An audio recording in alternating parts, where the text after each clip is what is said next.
Hey guys, tonight we begin not with a battle, a king, or a conquest, but with something far more intimate, and perhaps, far more brutal, a mirror.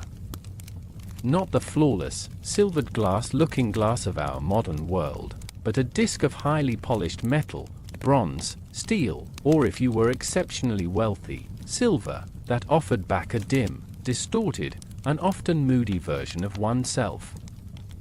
It was a luxury few could afford, and a truth few could handle, for it was the ultimate arbiter in a world obsessed with appearances. Tonight's journey takes us deep into the heart of the Middle Ages, an era we often imagine as dark, dirty, and unsophisticated. But when it came to the construction of beauty, it was an age of incredible complexity, of dangerous chemistry, of profound philosophical conflict, and of immense, painstaking labor. We are going to explore what it truly meant to be beautiful in a world without photography, where your face and your bearing were your living resume, your primary currency in the intricate marketplaces of marriage, power, and piety. This will not be a simple list of strange fads. We will immerse ourselves, placing our consciousness into the body of a noble woman of the 14th century. We will feel what she felt as she undertook the often painful daily rituals required to transform her God-given form into the era's ideal. We will smell the ingredients, from the sweetest rosewater to the most toxic lead. We will understand the immense pressure she faced, caught between the absolute social necessity of beauty and the Church's condemnation of vanity as a mortal sin. We will explore how these standards were not frivolous, but were deeply interwoven with the era's understanding of medicine, theology, class structure, and human fertility. And we will also turn our gaze to the men of the age, to the ideals of chivalric beauty that required a man to be both a warrior and a courtly poet. This is the story of beauty as an art form, as a science, as a form of social warfare, and as a dangerous, whispered secret. It's a story about the timeless, deeply human desire to be seen, to be accepted, and to be deemed worthy. Now, dim the lights, maybe turn on a fan for that soft background hum, and let's ease into tonight's journey together. Before we can even begin to speak of the lotions, the powders, and the plucking, we must first understand the canvas itself. Not the physical face, but the idea of the face. To the medieval mind, your face was not merely a collection of features, it was a map of your soul, a direct, legible text that broadcast your inner character to the world. This belief, a kind of proto-physiognomy, was a legacy from the classical world, filtered through centuries of Christian theology, and it informed every aspect of beauty. Imagine you are that noble woman, whom we shall call Eleanor. You are perhaps 16 years old, living in a stone castle in the English countryside. Your entire existence is geared towards a single event, a good marriage, one that will secure an alliance for your father and a future for yourself. Your value, in this brutally pragmatic world, is calculated through a complex equation of lineage, land, and appearance. You have no control over the first two. Your appearance, however, is a field where you can, and must, labor. Every morning, when you look into that polished disc of silver, you are not just seeing Eleanor. You are seeing a text that others will read. A broad, high forehead? The sign of intelligence, nobility, and a contemplative nature. A small mouth with thin lips? A mark of modesty and restraint. Clear, bright eyes? A window to a pure and honest soul. A long, slender nose? Evidence of a refined character. Conversely, the opposite features were read as signs of a corrupted or base nature. A low forehead was considered animalistic, a sign of low intelligence and peasant stock. A large, loud mouth suggested a shrewish, gossiping nature. Small, close-set eyes hinted at deceit. A ruddy, broken-veined complexion was not just a skin condition, it was seen as an outward sign of an inner imbalance, likely caused by an excess of the sanguine humor, leading to gluttony, drunkenness, and lust. This is the crushing weight you operate under. Your face is not your own private property. It is a public declaration. Every freckle, every blemish, every stray hair is not a random imperfection, but a potential character flaw made visible. Therefore, the act of beautification is not merely cosmetic. It is an act of moral and social correction. You are not just applying makeup, you are editing the text of your soul for a more favorable public reading. You are attempting to align your outer self with the inner ideal of a virtuous, noble Christian woman. This belief system was reinforced from every corner of your world. It was present in the courtly love poems your father's troubadour would sing after dinner, where the heroine was always described with the same constellation of idealized features: hair like golden thread, skin like snow, cheeks like roses, a forehead high and clear.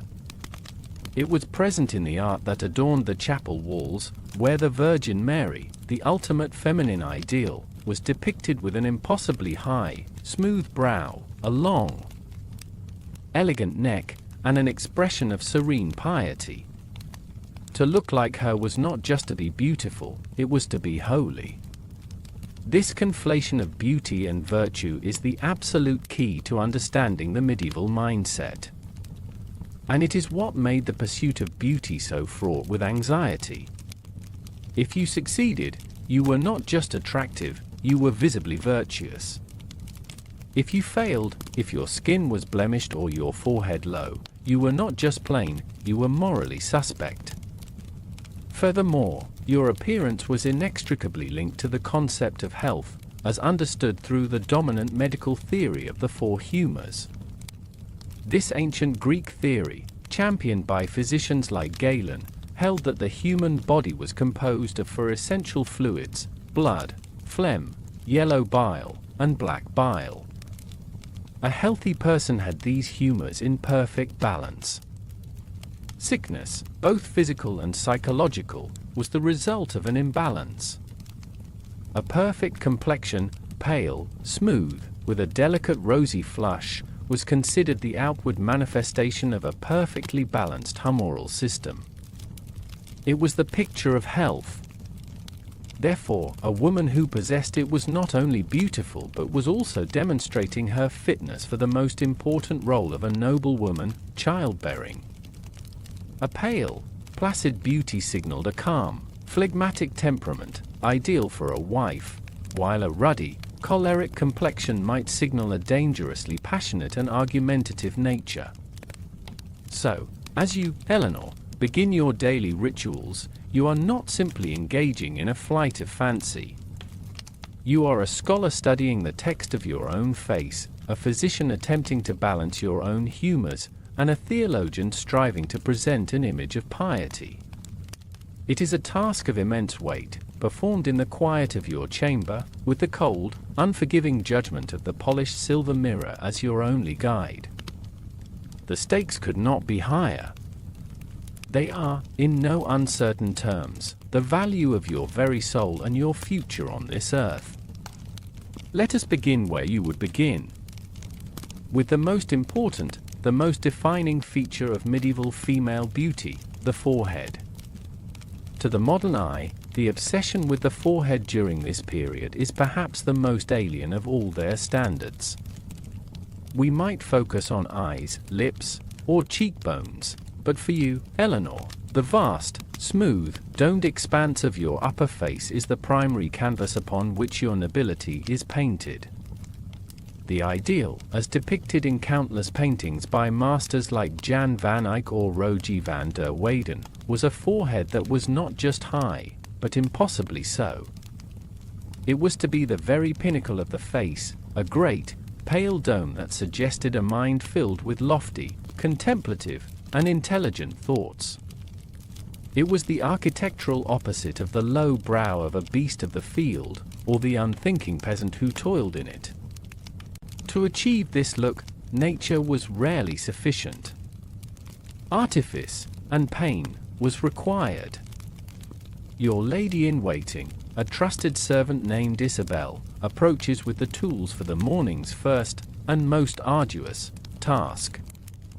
In a small wooden box lined with velvet are a pair of bronze tweezers, a small pot of soothing balm made from rosewater and beeswax, and a cloth. This is not a quick 5-minute tweeze of a few stray hairs between the brows. This is a systematic and relentless campaign of deforestation against your own hairline. You sit very still on a low stool, your head tilted back. Isabel, her touch practiced and firm, begins her work. The goal is to raise your natural hairline by at least an inch, perhaps more. She starts at the temples, where the hair is finest.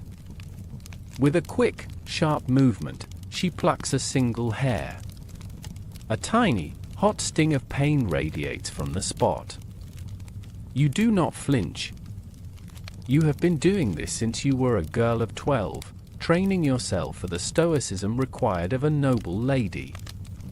One hair, then another, and another. A relentless, stinging rhythm begins. Pluck. Sting. Pause. Pluck. Sting. Pause. Your mind drifts as the monotonous pain continues. You think of the purpose behind the pain. This act connects you to a lineage of noble women, all of whom have sat on similar stools and endured the same ritual. It is a rite of passage. The bareness you are creating is a sign of your discipline, your ability to endure discomfort for the sake of propriety and beauty.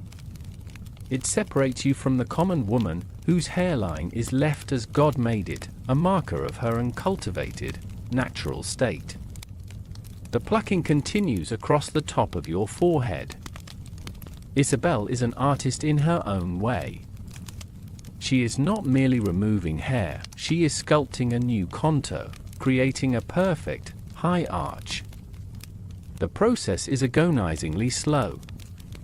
You can feel the skin becoming tender and inflamed. Sometimes, small pinpricks of blood appear. After an hour, the front portion of your scalp is a raw, pink field of torment. But the forehead is not the only target. To complete the look of a wide, open, and innocent face, the eyebrows must also be addressed. The ideal is for them to be either completely gone, or so thin and fair as to be almost invisible. They should be delicate, high arches, far apart from each other. So Isabel turns her attention there. The skin around the eyes is even more tender. Each pluck sends a jolt through your nerves, making your eyes water. You blink back the tears. Crying would smudge the careful work to come later. Finally, after what feels like an eternity, the plucking is done. Your upper face throbs with a dull, persistent ache. Isabel gently dabs the inflamed skin with a cloth soaked in cool water, then applies the soothing balm. The cool beeswax and the scent of roses are a small mercy, a moment of relief in the self-inflicted ordeal. You take the silver mirror and examine her work. Your forehead now seems to dominate your face. It is high, bare, and gleaming.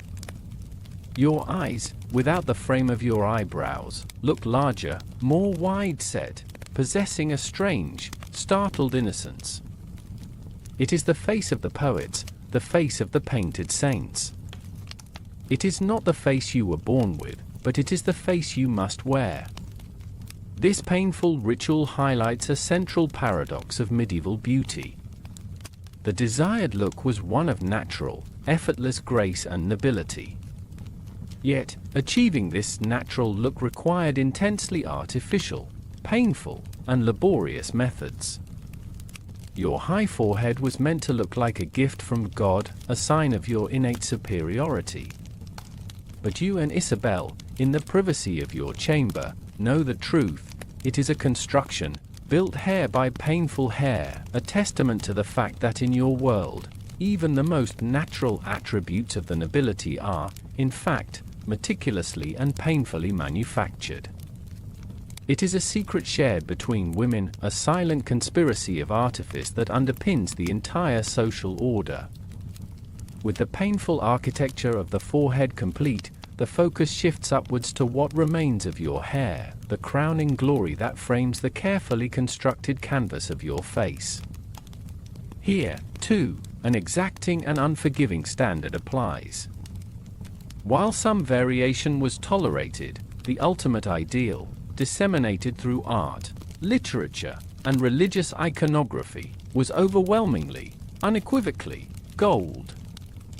Hair as bright as a newly minted coin, as fine as spun silk, as radiant as a saint's halo, these were the superlatives sung by poets and sought by noble women. Golden hair was associated with angels, with the Virgin Mary herself, and with a host of mythical and literary heroines. It suggested purity, celestial beauty, and a kind of sunny, divine grace. Dark hair, while not necessarily a sign of evil, was often associated with more earthly, passionate, and sometimes dangerous figures in folklore. For you, Eleanor, whose natural hair is a common, unremarkable shade of brown, achieving the golden ideal is not a matter of choice. It is a chemical and logistical challenge, a form of domestic alchemy. The process does not begin with a bottle. It begins in the herb garden, the fields, and the apothecary's shop. Your servants are tasked with gathering a specific list of ingredients, a recipe passed down through your maternal line. The basket might contain freshly picked chamomile flowers, bright yellow broom blossoms, and the golden stigmas of the crocus flower, known as saffron, an incredibly expensive spice worth more than its weight in gold, its use in a hair treatment a flagrant display of wealth. From the kitchen, they bring onions and lemons. From the apothecary, you might procure more potent, and more mysterious, substances, powdered sulfur, rock alum, and perhaps a bottle of lye, a highly caustic substance normally used for making soap. The preparation is a ritual in itself. In a large ceramic bowl, Isabel or another trusted servant begins to mix the concoction. The chamomile and broom flowers are steeped in hot water to release their color. The papery outer skins of onions are boiled to create a yellow-red dye. The precious saffron is ground with a mortar and pestle and added to the mix, turning the entire slurry a brilliant, shocking gold. The juice of several lemons is squeezed in for its acidic, lightening properties. Finally, a small amount of the alum or sulfur might be stirred in to act as a mordant, helping the color to bite into the hair shaft. The resulting paste is thick, pungent, and smells earthy and sharp, a strange perfume of flowers, sulfur, and cooked onions. This is the potion you will use to wage war on your own brown hair. But applying it is not enough. The magic ingredient, the catalyst for this transformation, is the sun. On a bright, clear day, you prepare for the treatment. You cannot simply go and sit in the garden. You are a noble woman, your skin must be protected from the tanning rays of the sun at all costs. The solution is an interesting piece of headwear called a salona. It is essentially a wide-brimmed hat with the crown completely cut out. You put it on, and your face and neck remain perfectly shaded by the wide brim, while your long hair can be pulled up through the open top and spread out over the edges, fully exposed to the sun. Isabel carefully works the thick, golden paste through the length of your hair, from root to tip, ensuring every strand is coated. It is a heavy, sticky, and unpleasant feeling. Then, you proceed to a sunny, private corner of the castle's walled garden, find a comfortable bench, and you wait. And you wait. And you wait. This is not a quick, 30-minute chemical process. This can take all afternoon. You sit there, a strange, silent figure, with a halo of stinking, golden mud on your head, feeling the heat of the sun bake the mixture into your hair. You cannot read, for the book would be ruined if it touched your hair. You cannot do needlework, for the same reason. You can only sit, think, and endure the boredom. Your mind might wander. You might think about the upcoming feast where you hope to catch the eye of a certain young baron. Will he notice the golden sheen in your hair? Will he think it beautiful? You might think about the sermon you heard last Sunday, where the priest railed against the vanity of women who paint themselves like idols. A pang of guilt might prick you. Is this a sin? You quickly justify it. You are not doing it for your own vanity, but for the honor of your house, to be a pleasing wife to your future husband. It is a duty. As the hours pass, the sun works its slow magic. The acids and chemicals in the mixture, activated by the heat and UV light, slowly strip the pigment from your hair. The dyes from the plant simultaneously deposit their pale, yellow color. It is a crude and unpredictable process. The final result might be a beautiful, honeyed gold, or it could be a brassy, uneven orange, or even a sickly greenish yellow if the mixture was wrong. It is a gamble, every single time. Finally, as the afternoon sun begins to wane, the process is complete. You return to your chambers, where servants haul buckets of heated, rose-scented water. The baked, crusty mixture is painstakingly washed from your hair. It takes several rinses to get it all out, leaving your hair feeling stiff and straw-like from the harsh chemicals. A final rinse with a diluted wine or vinegar solution is used to add some shine back. Isabel gently combs it out, and you anxiously watch in the silver mirror as it dries. This time, you are lucky. Your hair is not the brilliant, angelic gold of the paintings, but it is several shades lighter, a warm, sunny blonde with golden highlights where the sun hit it most strongly.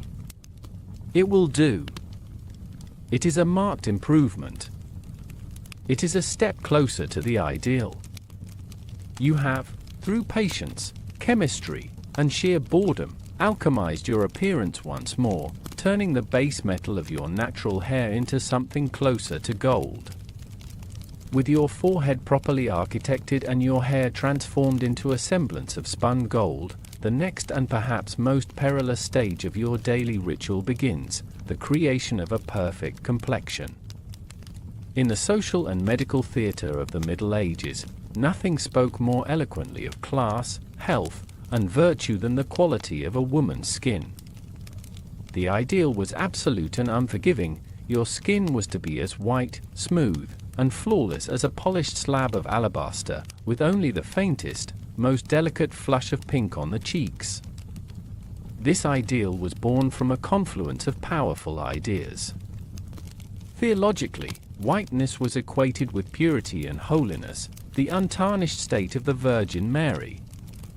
Socially, it was the most obvious and undeniable marker of privilege. A tan was the brand of the peasantry, the indelible sign of a life spent toiling outdoors. A pale, luminous complexion, on the other hand, advertised a life of leisure, one lived indoors, away from the vulgarities of manual labor and the sun. Medically, as we've explored, it was seen as the outward sign of a body in perfect humoral balance, and therefore, a body perfectly suited for procreation. For you, Eleanor, achieving this trifecta of virtue, status, and health through your skin is paramount. But nature is rarely so accommodating. The realities of a drafty castle, a diet that could be monotonous, and the general lack of modern dermatology mean that blemishes, redness, and an uneven skin tone are common. To counteract this, you must turn to artifice, and specifically, to the most sought-after, effective, and dangerous cosmetic of your era, Venetian ceruse. Ceruse was a thick, white cosmetic paint, a paste made by mixing powdered white lead with vinegar, and sometimes water or oils, to create a spreadable consistency. It was the foundation, concealer, and finishing powder of its day, all in one toxic pot. Its popularity stemmed from its undeniable effectiveness. It offered an opaque, matte, brilliantly white coverage that no other substance could match. It could smooth over rough skin, hide acne and pockmarks, and transform a blotchy complexion into a uniform, porcelain mask. Isabel brings you a small, ornate pot, perhaps made of ivory or silver. Inside is the thick, white cream. It has a sharp, metallic smell from the vinegar and the lead. Using her fingers or a small piece of soft leather, she begins to apply it to your face. The paste is cool at first, then feels tight as it begins to dry. She works it carefully across your cheeks, your nose, your chin, and up onto the vast, bare expanse of your forehead. She continues down your long neck and across your upper chest. Any skin that will be visible above the neckline of your gown must match the deathly, fashionable pallor of your face. The layer is not thin or subtle. The goal is an obvious, artificial whiteness. You are, quite literally, painting your face. The final effect is startling. Your features seem to float on a flat, white background.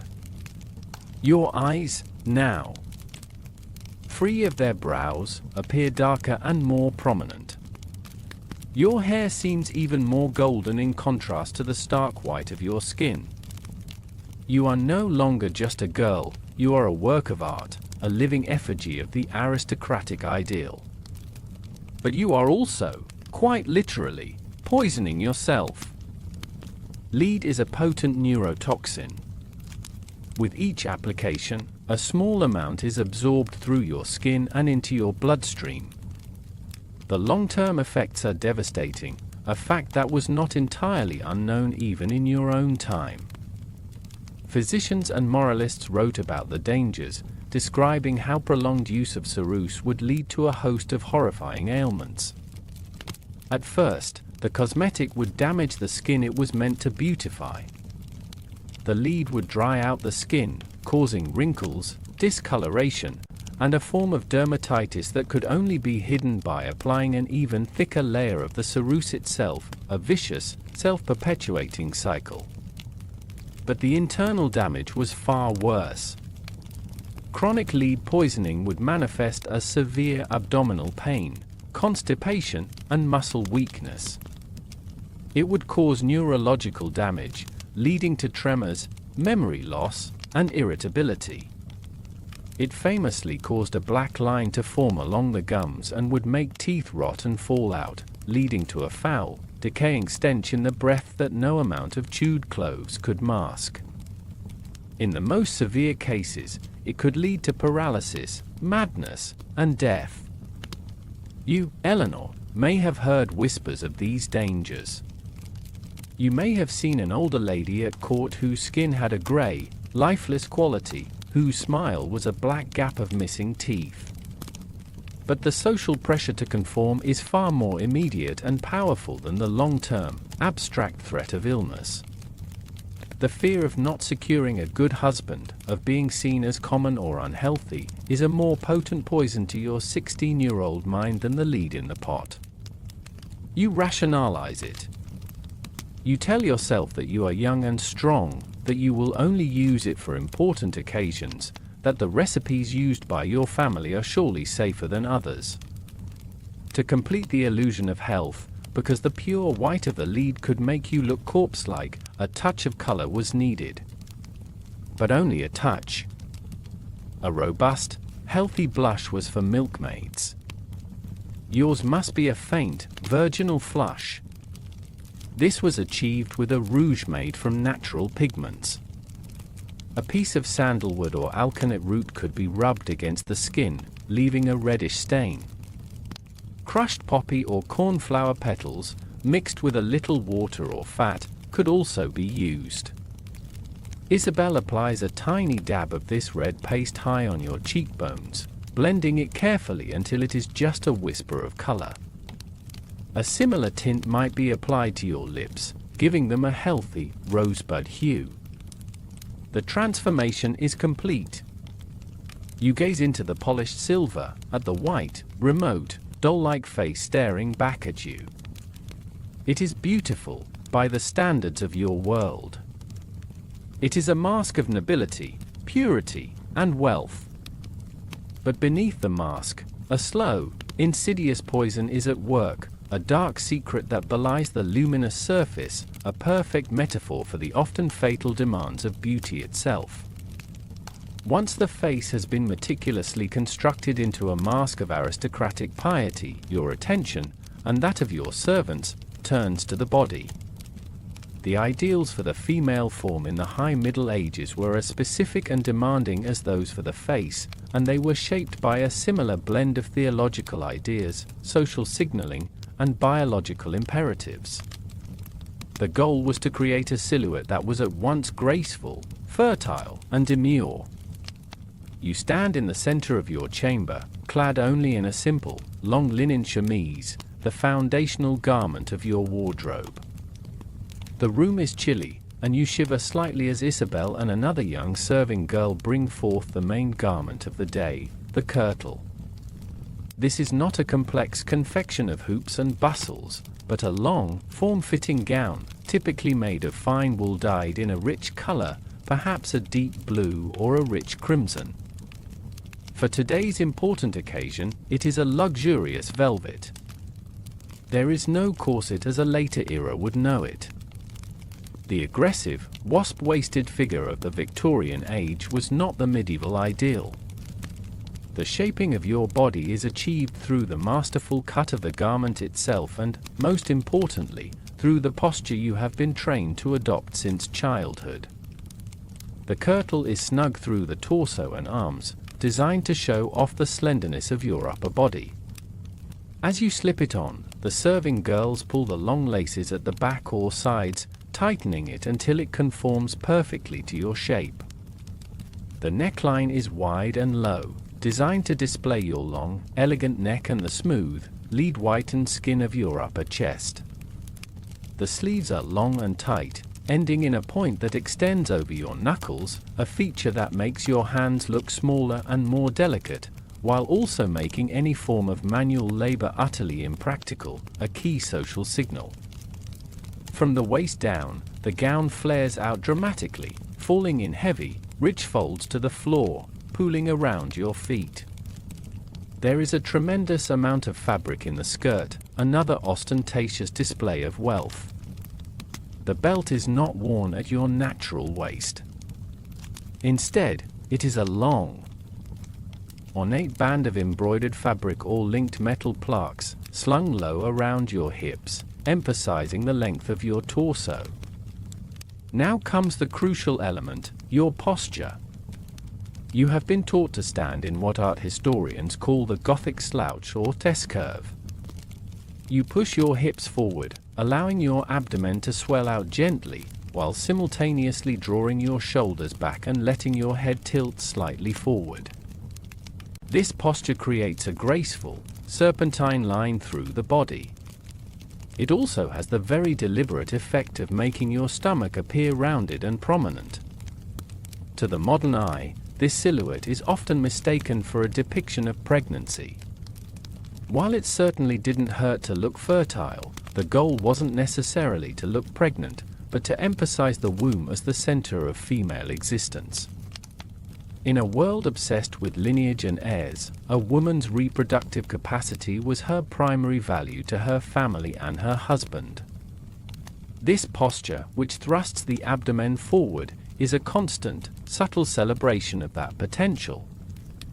It is a posture that is both modest, as the upper body is curved in a slightly submissive way, and deeply suggestive of fecundity. This ideal silhouette is slender, but not stick-thin. A degree of soft plumpness was considered attractive and a sign of good health and wealth, a sign you were well-fed. Extreme thinness might suggest poverty or sickness, an imbalance of the humors. The ideal was a willowy grace, a body that looked soft, yielding, and free from the hard, defined muscles of a laborer. Your arms should be soft, your shoulders sloping, your hips narrow. The overall effect is one of ethereal, elongated grace, like the serene, swaying figures of saints carved onto the portals of a cathedral. To complete the illusion, you must move with a specific, cultivated grace. Your steps are small and gliding, hidden beneath the voluminous folds of your gown. You are taught to keep your arms still, your hands held gently together at your waist.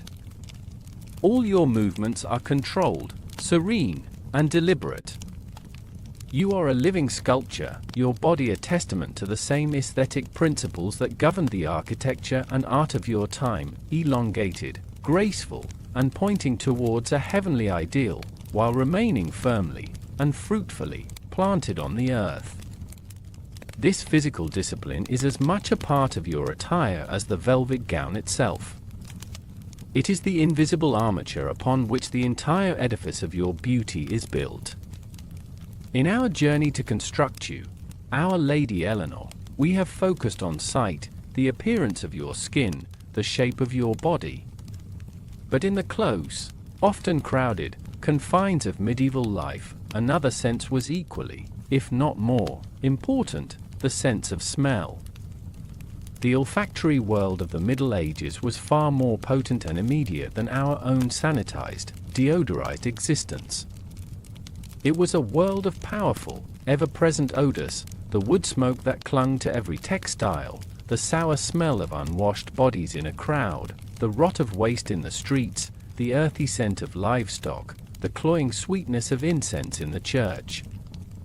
Navigating this world required a constant, vigilant effort to control one's own scent and to defend against the onslaught of others. For the nobility, smelling pleasant was not merely a preference, it was a moral and social imperative. A foul odor was associated with sin, corruption, and disease. A sweet fragrance, conversely, was the scent of purity, holiness, and high status. This was the olfactory war, and you were a soldier on its front lines. Let us first dispense with the persistent myth that medieval people, even the wealthy, never bathed. This is largely a Victorian invention. Bathing was, in fact, a common practice and a cherished luxury among the aristocracy. Your castle would have a dedicated space, or a portable wooden tub could be brought into your private chamber and set before the roaring fire. The preparation for a bath was a significant undertaking. Servants would spend hours hauling and heating buckets of water. The large wooden tub would be lined with a clean linen cloth to protect your skin from splinters. The hot water would be poured in, and this is where the art of the bath began. It was not just about getting clean, it was about perfuming the body from the outside in. Handfuls of fragrant herbs and flowers would be added to the steaming water, lavender for its calming properties, rosemary to stimulate the senses, chamomile to soften the skin, and fragrant rose petals for pure, unadulterated luxury. You would soak in this fragrant, warm water, perhaps for an extended period. Soap, made from animal fat and wood ash lye, was available, and for the wealthy, it could be imported from regions like Spain or the Levant and scented with expensive oils. You would scrub your skin with a soft cloth, emerging clean, warm, and infused with the gentle, floral scent of the bath. After drying, you would dust your body with a scented powder made from ground orris root, which has a scent similar to violets, to help keep your skin dry and fragrant. But the effects of a bath were temporary.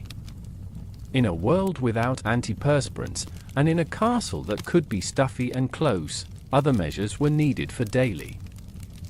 Maintenance. Personal hygiene focused on the visible and the social. Washing your hands and face was a crucial ritual, performed multiple times a day, especially before and after meals. A silver basin and ewer, filled with rose water, would be presented to you. Rose water was the all-purpose cleanser, toner, and perfume of your day. Your clothes were another key element of scent management. Linen undergarments, like your chemise, were washed frequently.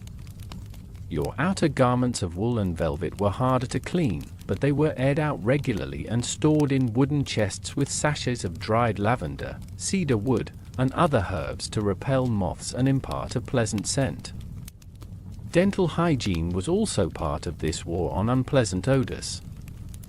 You would clean your teeth by rubbing them with a rough linen cloth and a powder made from ingredients like salt, powdered sage, or even crushed coral. To combat bad breath, the primary enemy in face-to-face conversation, you would chew on fragrant seeds and herbs throughout the day. A small silver box might contain cloves, cardamom seeds, fennel seeds, or parsley. Chewing a clove not only released a powerful, pleasant aroma but also had a mild antiseptic and numbing quality, which could soothe a toothache. The ultimate weapon in your olfactory arsenal, however, was the pomander. This was a small, often beautiful sphere of perforated metal, silver or even gold, worn on a chain around your neck or hanging from your belt. The name comes from the French pomme d'ambre, or vlapple of amber. Inside this sphere was a solid, waxy block of intensely fragrant substances. The base was often ambergris, a waxy, odorous substance from the digestive system of sperm whales that washed up on shore. It was incredibly rare and prized for its ability to hold a scent. This base would be mixed with other powerful animalic scents like musk, from the musk deer, and civet, from the civet cat, along with a potent blend of ground spices like cinnamon, nutmeg, and cloves, all bound together with beeswax and rosewater. The pomander served two purposes. First, it was your personal, portable air freshener. As you walked through a crowded street or a stuffy great hall, you could lift the pomander to your nose and inhale its rich, complex perfume, creating a protective bubble of pleasant scent around you. But second, and more importantly to the medieval mind, it was a form of protection against disease. The dominant medical theory of the day was the miasma theory, which held that diseases like the plague were spread by bad air or foul-smelling vapors. It was believed that a powerful, pleasant scent could counteract the miasma, purifying the air before you breathed it in and thus preventing sickness. Your pomander was therefore not just a cosmetic accessory, it was a vital piece of personal protective equipment, a fragrant shield against the invisible dangers of the world. Through this multi-layered strategy of bathing, perfumed waters, scented textiles, and the ever-present pomander, you, Eleanor, constructed an olfactory identity. You smelled of flowers, of spices, of wealth. Your personal scent was a declaration of your status, your cleanliness, and your commitment to preserving your health and purity in a world that often smelled of decay. It was another invisible, yet powerful, layer of the beautiful, noble ideal you were required to embody. While the pressures on women like you, Eleanor, were immense and minutely documented in art and literature, it would be a mistake to assume that men existed outside the world of aesthetic judgment. The medieval nobleman, the knight, the courtier, he too was subject to a complex and demanding set of beauty standards. His vanity was simply channeled in a different direction, aimed at projecting an ideal of masculinity that was a potent combination of martial strength, aristocratic refinement, and cultivated grace. Let us imagine your future husband, a young baron named William. While you are in your chamber undergoing the painful ritual of plucking and painting, he is engaged in his own, very different, regimen of self-presentation. His ideal begins with the body, but unlike yours, which is meant to be soft and yielding, his must be hard and functional. Years of training in the tilt yard have honed his physique. Broad shoulders and a powerful chest, testament to his ability to wear heavy armor and wield a sword, are essential.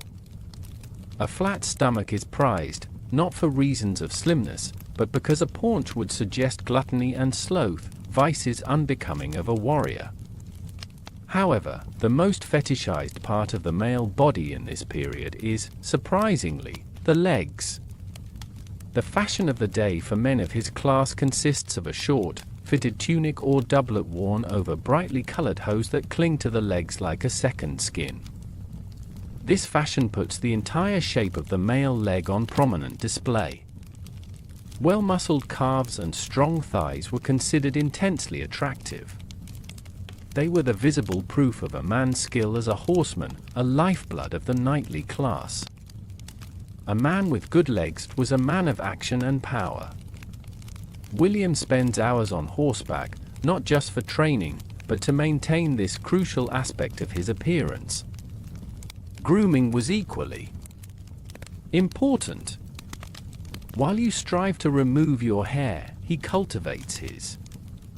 The fashionable style is for hair worn at shoulder length, often waved or curled. It must be clean, glossy, and well kempt. His squire would be responsible for helping him care for it, using combs made of ivory or boxwood and perhaps a pomade made of beeswax to keep it in place. His beard and mustache are also objects of great care, trimmed into a neat, fashionable shape. A wild, untamed beard was the mark of a hermit or a savage, not a courtly gentleman.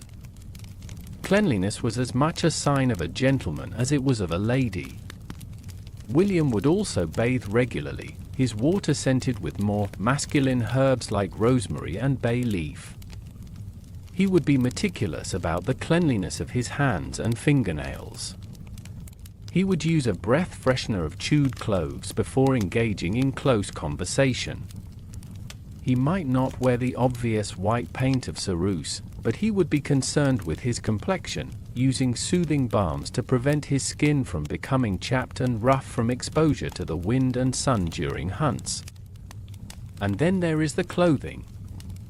This is where a nobleman's vanity could be most extravagantly displayed.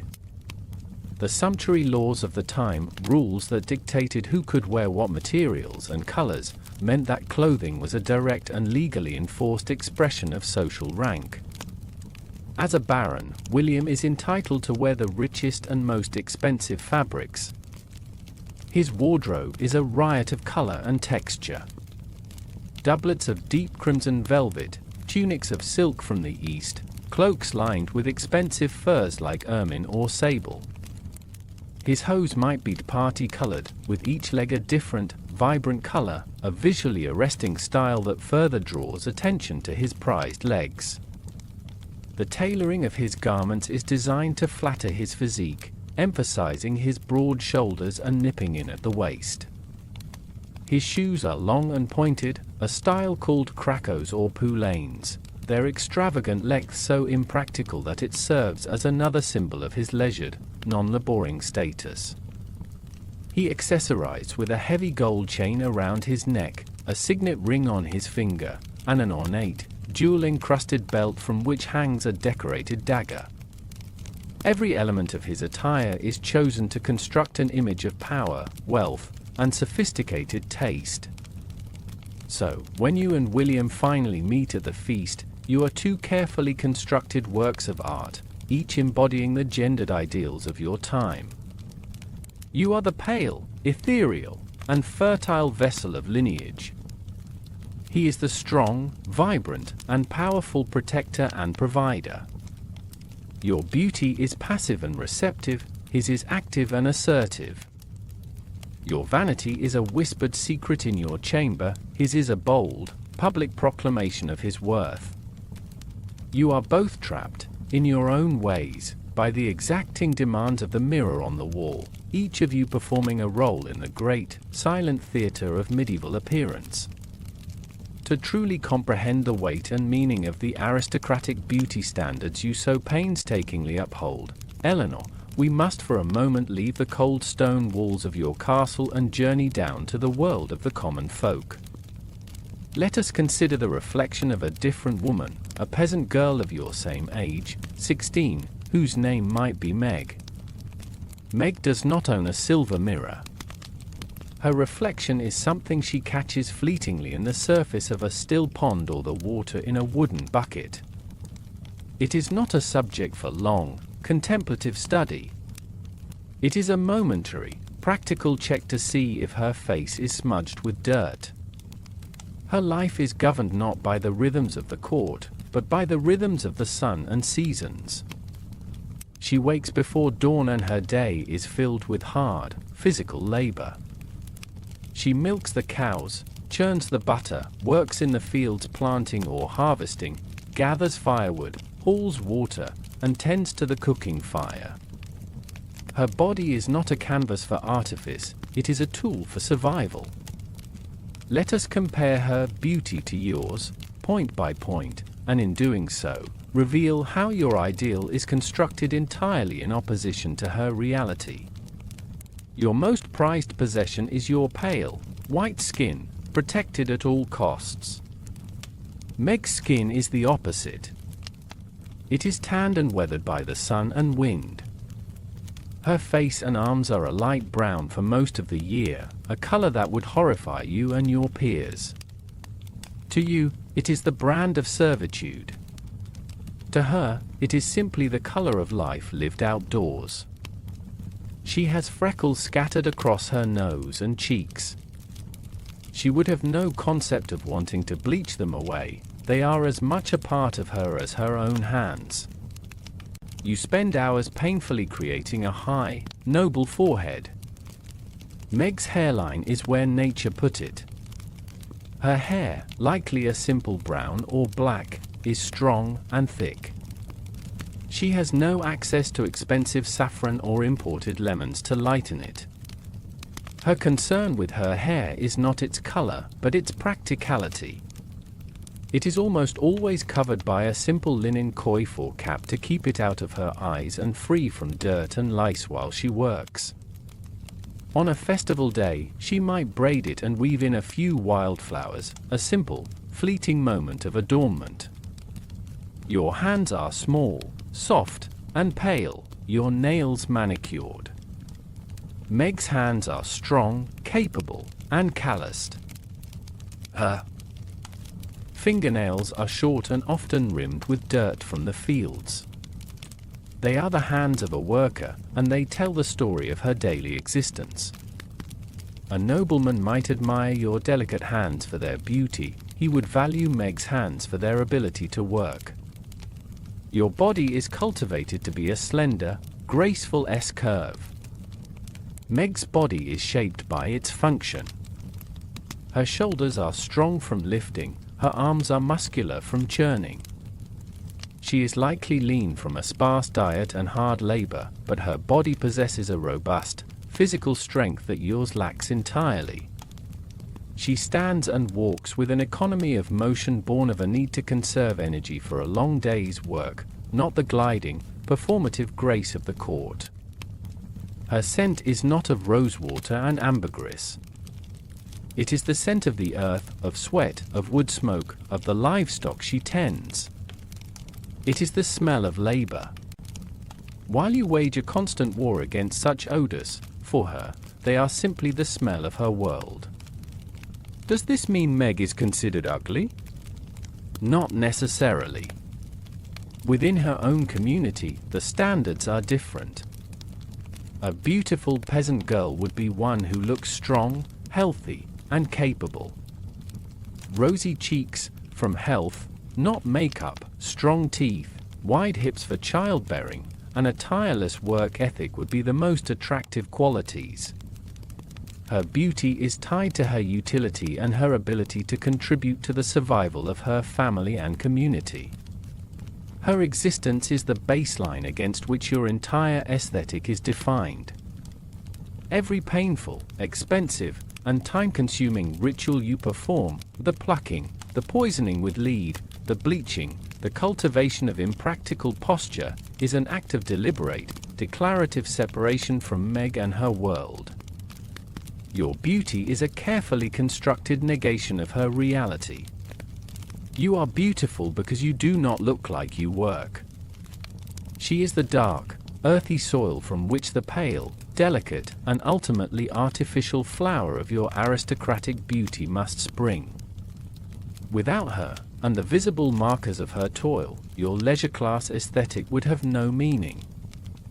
In the quiet moments of your day, Eleanor, perhaps as you sit for hours with a chemical poultice baking in your hair, or as you lie in bed feeling the tight mask of lead on your skin, another presence enters the room. It is not a person, but an idea, a silent, all-seeing gaze, the gaze of the church. This presence is the source of your most profound and persistent anxiety, for it casts a shadow of sin over your entire pursuit of beauty. From the moment you could understand language, you have been taught the lessons of the faith. You have sat on a hard wooden pew in the family chapel, staring up at carvings of devils gleefully tormenting the damned, and you have heard the priest's voice echo in the stone chamber. His sermons are filled with warnings against the temptations of the flesh and the snares of worldly pride. And one of the most frequently condemned of these snares is Venita's vanity. Vanity, you are taught, is the excessive love of one's own appearance. It is a form of idolatry, where you worship the created, your own body, instead of the Creator. The priest might tell the story of Lucifer, the most beautiful of all angels, whose pride in his own beauty led to his fall from heaven. He would warn the women of the congregation not to follow in his footsteps, not to become the devil's gateway by tempting men with painted faces and worldly adornments. He would declare that a woman's true beauty lies in her modesty, her piety, and her good works, not in the whiteness of her skin or the gold of her hair. Every aspect of your beauty regimen is a potential sin. The time you spend on your appearance is time not spent in prayer or charitable works. The money your father spends on your expensive gowns and the saffron for your hair is money not given to the poor. The act of altering your God-given features, plucking your hairline, dyeing your hair, painting your skin, is a rejection of God's creation, an arrogant attempt to improve upon His work. Your mirror, the polished silver disc you so rely upon, is often called the devil's looking glass in these sermons, an instrument that fosters pride and self-obsession. This creates an almost unbearable tension in your life. On one hand, the secular world, your family, your peers, the entire structure of the court and the marriage market, demands that you be beautiful according to a very specific, artificial standard. Your success in this world depends on it. On the other hand, the spiritual world, the promise of salvation and the threat of eternal damnation, demands that you reject these very practices as sinful vanity. You are trapped between social ruin and spiritual peril. How do you navigate this impossible conflict? You do so through a series of sophisticated mental and social justifications, a kind of moral tightrope walk. First, you reframe your pursuit of beauty as a fulfillment of duty, rather than an indulgence of pride.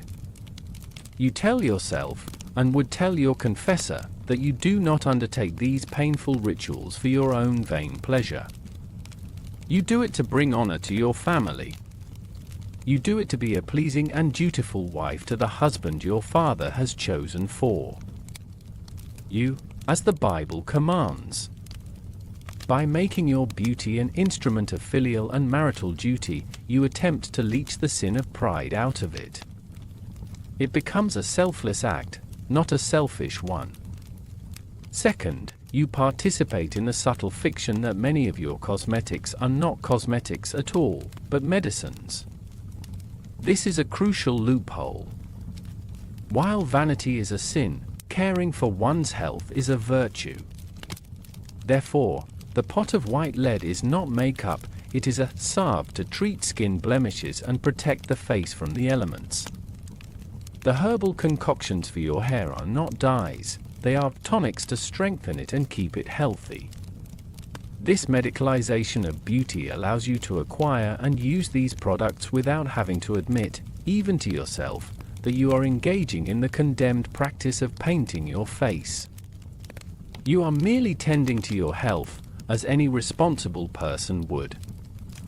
Third, you practice a form of compartmentalization. You might be intensely focused on your appearance in preparation for a court feast, but you would be equally, if not more, pious in your devotions in the chapel. You would ensure your charitable obligations are met, distributing alms to the poor at the castle gate. This performance of piety acts as a kind of spiritual counterbalance to your worldly vanity. You hope that your good works and sincere faith will outweigh the sinfulness of your mirror time in God's final judgment. This constant internal negotiation is exhausting. It fills your life with a low-grade, persistent guilt. Every compliment you receive on your appearance is tinged with the fear that it is drawing you further into sin. Every sermon you hear on vanity feels like a personal accusation. You live in a state of perpetual spiritual anxiety, torn between two powerful and contradictory sets of rules. Your desire to be beautiful is not a simple, frivolous impulse. It is a complex moral dilemma, a daily struggle to reconcile the demands of your body with the needs of your soul, all under the unwavering, judgmental gaze of God. As our journey through your day, Lady Eleanor, comes to a close, you lie in your bed, the velvet curtains drawn against the darkness of the medieval night. The faint, lingering scents of rosewater and the waxy pomander fill the air. Your face, scrubbed clean of its leaden mask, feels raw and tender. Your scalp still holds the memory of the tweezer's sting. Your body aches from maintaining the day's posture of contrived grace. You are, at last, unadorned, stripped of the beautiful, painful artifice you so carefully constructed. The story of medieval beauty standards is far more than a curious collection of historical facts. It is a profound exploration of the human condition, viewed through the strange, distorting lens of a polished silver mirror. It is a story about the immense labor, physical, chemical, and psychological, required to bridge the gap between the real and the ideal. It reveals a world where the human body was a text to be read, where social status, moral character, and even one's eternal fate were believed to be written on the skin, in the hair, and through the posture. The pursuit of beauty was not a hobby, it was a high-stakes performance, a constant, nerve-wracking audition for a role in the social and spiritual hierarchy. It was a game played with poisonous cosmetics, painful procedures, and the heavy weight of religious guilt. And yet, as we step back from your world, Eleanor, and return to our own, the echoes from your mirror are startlingly familiar. The standards have changed, the ingredients have been refined, the dangers may be different, but the fundamental pressures remain. The desire to conform, the anxiety of judgment, the use of appearance as a marker of status and worth, the complicated dance between self-expression and social expectation, these are threads that connect your experience directly to our own. We may have traded lead-based ceruse for complex chemical serums, hair plucking for microblading, and salon hats for spray tans, but the underlying quest is the same. Your struggle to reconcile the demands of the church with the demands of the court is not so different from the modern struggle to balance an authentic self with a curated online persona. Your story is a powerful reminder that for centuries, the pursuit of beauty has been a complex, often paradoxical, and deeply human endeavor. It is a testament to the incredible lengths we will go to, as a species, to feel that we are not just seen, but seen as worthy. And as you finally drift off to sleep, into a brief, dreamless respite from the work of being beautiful, that is the thought that hangs in the air, the timeless, universal, and unending conversation between the self and its reflection.